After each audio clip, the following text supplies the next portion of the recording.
আজকে রাজা বাদশাদের যে একটা গোপন রহস্য ছিল যে তারা যারা এলাকায় যারা অন্যায় করত বা যাদেরকে নিয়ে রাজা বাদশারা শাসন করত তারা কিভাবে করত আমরা সেই পথটা আপনাদেরকে দেখাই।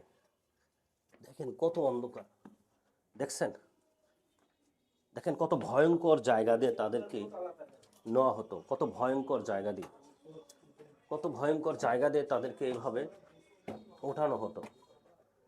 ওয়াহ, এখানে এত ভয়ঙ্কর, এর হাইটটা কত চিকন দেখেন, একটা মানুষ এখানে এখানে দাঁড়াতে কষ্ট হয়।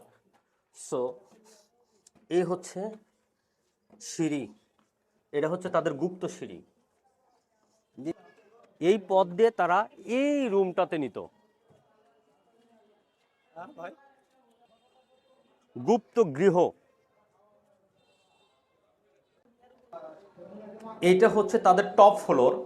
এই সিঁড়ি, তাদের এই গুপ্ত সিঁড়ি দিয়ে এই পর্যন্ত তারা উঠত। এরপরে এই একটা দরজা, যদি তাদের সাথে কোনো ঝামেলা হতো তাহলে এখান থেকে তাকে ফেলে দেওয়া হতো। রাজা বাদশার আমলের অনেক গল্প আমরা বইয়ে পড়েছি, ইতিহাসে জেনেছি, তার বাস্তব কিভাবে তারা রাজ্য শাসন করত, কিভাবে অপরাধীদের তারা সাজা দিত, কিভাবে তাদের এই রীতিনীতি মেনটেন করে চলতো।